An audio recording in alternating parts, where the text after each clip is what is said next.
네, 안녕하십니까. MDMS의 조대현 목사입니다.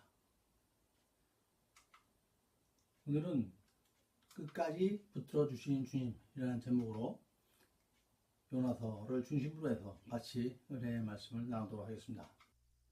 요나 2장 1절로 요나가 물고기 뱃속에서 그의 하나님 여호와께 기도하여. 먼저 요나서의 배경은 다음과 같습니다. 하나님께서는 요나에게 문란하고 우상 숭배로 가득한 아시아 제국의 수도인 니느웨에 가서 멸망할 것이라고 예언을 하라고 명령을 하십니다. 하나님께서는 그들이 회개하여 돌아올 것이라고 생각을 하신 것이죠. 하지만 요나는 말씀에 순종하지 않고 정반대 방향인 니느웨의 정반대 방향인 다시스로 여정을 떠납니다. 하나님의 명령이 전혀 이해가 안 되었던 것이요. 요나로서는 공의로 심판하여야 할 그런 문란하고 우상숭배에 가득한 니느웨를 회개토록 하라고 하시는 하나님, 그 하나님이 이해가 도저히 안 갔던 것입니다.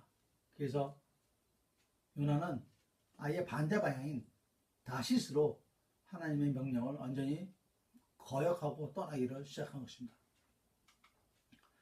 요나는 니느웨 사람들이 회개를 하면 용서받고 구원을 받을 것이라고 생각을 하는 거죠.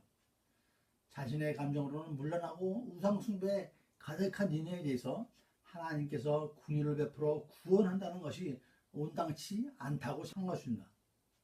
그래서 요나는 하나님의 말씀을 거역하고 반대 방향인 다시스로 가게 되는 것입니다. 여러분, 하나님께서 여러분에게 전혀 이해가 안 되는 어떤 상황을 주신다면 어떻게 하시겠습니까? 믿는다고 여지껏 살아왔고 나름대로 열심히 해왔고 11조 주정도 꼬박꼬박 드렸고 근데도 사업이 잘 되기는커녕 어려워지고 갑자기 중한 병으로 해서 어려운 상황에 처하고 그러면 여러분들이 이해가 되겠습니까? 그럴 때 여러분들은 어떻게 하시겠습니까? 요나처럼 하나님을 떠나고 다른 데로 가시겠습니까? 오늘의 말씀 첫 번째 얘기는 하나님은 절대로 우리를 버리지 않으신다는 것입니다. 여러분, 대나무가 하늘을 향해서 곧게 뻗어 있는 거 멋있고 이쁘죠? 얼마나 보기가 좋습니까? 보기만 해도 아주 시원합니다. 그런데 그 대나무에 마디가 있다는 걸 잘 알고 계시죠? 매끈하게 쭉 뻗어 있으면 더 보기 좋은데 마디 없이 쭉 뻗어 있으면 얼마나 깨끗하고 멋있습니까?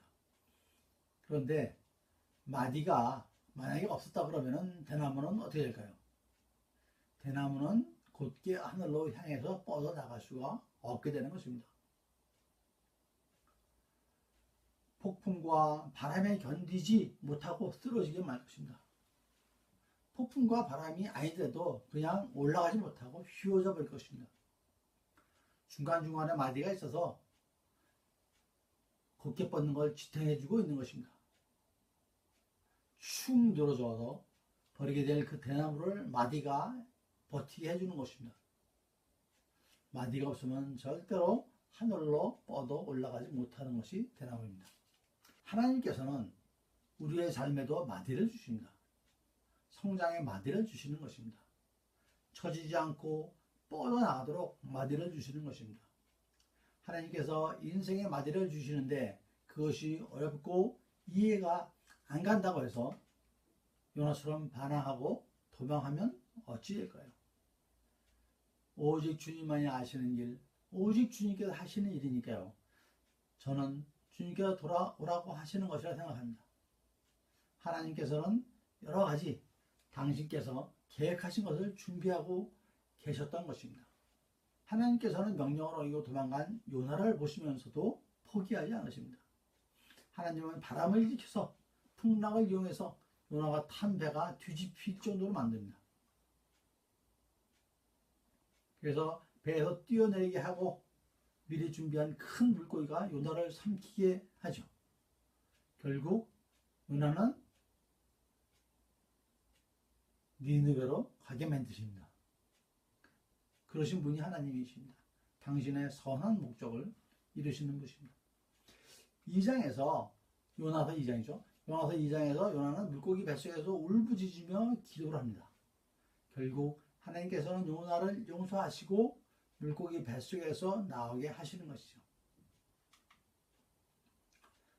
두 번째로 물고기 뱃속이 요나의 기도 처소인 것입니다. 우리의 기도 처소인 것입니다. 요나의 기도는 2절에 내가 받는 고난으로 말미암아 여호와께서 불러 아뢰었더니 주께서 내게 대답하셨고 내가 수의 뱃속에서 부르짖었더니 주께서 내 음성을 들으셨나이다 라고 합니다. 내가 받는 고난으로 말미암아 여호와께 아뢰었더니 이러면서 시작을 합니다. 요나의 기도의 시작은 여기서 시작됩니다. 요나는 큰 물고기 뱃속의 고난의 장소에서 여호와께 부르짖었던 것입니다. 그 고난의 상황은 3절과 5절, 6절 그 아래 대부분 다 기록이 되어 있습니다. 3절에 주께서 나를 깊음 속 바다 가운데에 던지셨으므로, 그 다음에 5절 말씀에도 들이 나를 영혼까지 들러싸우며, 6절에 내가 산의 뿌리까지 내려갔사오며 이렇게 얘기합니다.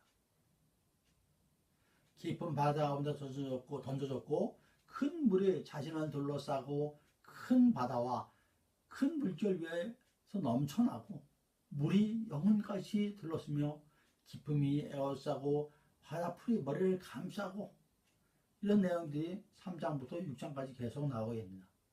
요나의 기도의 고백입니다. 그로 인해서 자신은 산의 뿌리까지 내려갔으며 땅이 빗장으로 오랫동안 막았다라고 고백을 합니다. 자신의 고난의 현장을 주님께 부르짖는 것입니다.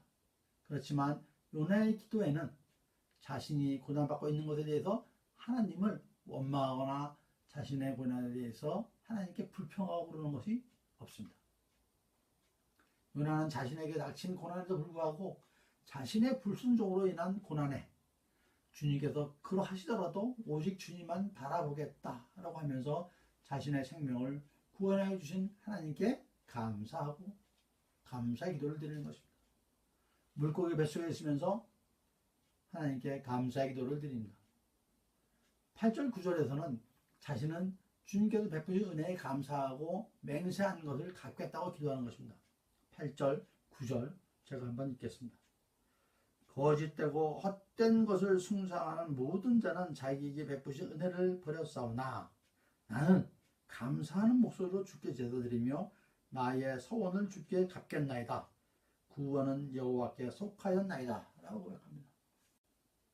그런 감사의 기도로 요나는 물고기 뱃속에서 나오게 되는 것이죠.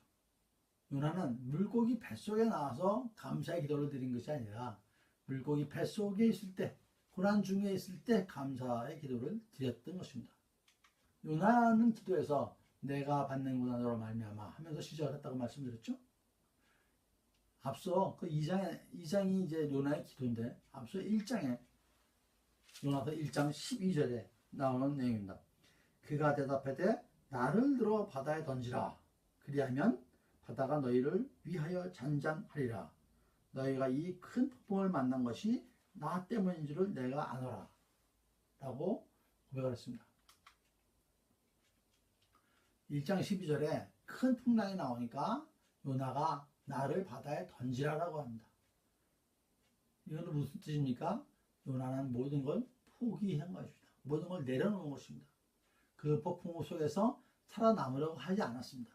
왜냐하면 그 모든 것이 하나님께서 하시는 것이라는 걸 자기는 알고 있는 것입니다. 같은 12절에서 너희가 이 폭풍을 만난 것이 나 때문인 줄을 내가 아노라 라고 요나가 고백을 하죠. 그러면 물고기 뱃속의 고난의 장소일까요? 통상적이라면 고래나 상어에 삼켜 죽었을 것입니다. 하나님께서는 요나를 구원하기 위해서 또한 자신의 잘못을 알고 죽음까지 내려놓은 요나를 구원하기 위해서 그렇게 하신 것입니다. 주님께서는 요나가 회심하여 돌아올 곳을 기다리고 계신 것입니다. 고난은 곧 기회입니다. 요나가 밤낮 3일을 물고기 뱃속에서 버티다가 기도하는 것입니다. 물고기 뱃속은 칠흑같이 캄캄하죠.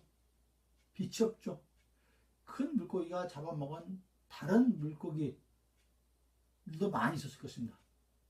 이를 소화하기 위해서 여러 가지 분비물도 막 나왔을 것입니다. 지독한 냄새도 많이 나고 완전히 지옥 같았을 것입니다. 실제 요나가 그 상황을 2장 2절에서 얘기합니다. 내가 스올의 뱃속에서 부르짖었더니 스올이 어딥니까? 지옥 음부 아닙니까? 그런 상황에서 부르짖었다고 얘기를 하는 것입니다. 그 지옥 같은 곳이 요나에게는 고난이며 또한 하나님께서 주신 기회인 것입니다. 고난은 축복을 위한 기회입니다. 환난과 고난의 시간에 주님을 보아야 한다. 나를 보는 것이 아니라 상황을 보는 것이 아니라 십자가를 보아야 하는 것입니다. 고난을 보는 것이 아니라 주의 영광을 보아야 하는 것입니다. 지금까지 선지자 요나를 통해서 말씀을 드렸습니다. 하나님은 우리를 사랑하셔서 죄악 속에서 구원해 주셨는데 어떠한 상황에서도 절대로 우리를 버리지 않으십니다. 주님께서는 우리의 연약함을 잘 알고 계십니다. 살다 보면 세상적으로 영적으로 어려운 상황이 많이 있습니다. 주님은 절대 당신의 사랑하는 자녀를 버리지 않으십니다. 먼저 기도의 자리로 나가십시다. 어려움이 있을 때 더욱 기도하십시다. 오직 의지할 분은 주님뿐입니다. 요나가 물고기 뱃속에서 감사의 기도를 드렸듯이 캄캄한 상황에서도 기도하는 것뿐입니다. 그러면 그 고난의 상황은 축복의 기도가 되는 것입니다. 그런 큰 은혜의 축복이 임하는 저와 여러분 모두가 되시기를 축원드립니다. 감사합니다. MDMS의 조례을 목사였습니다.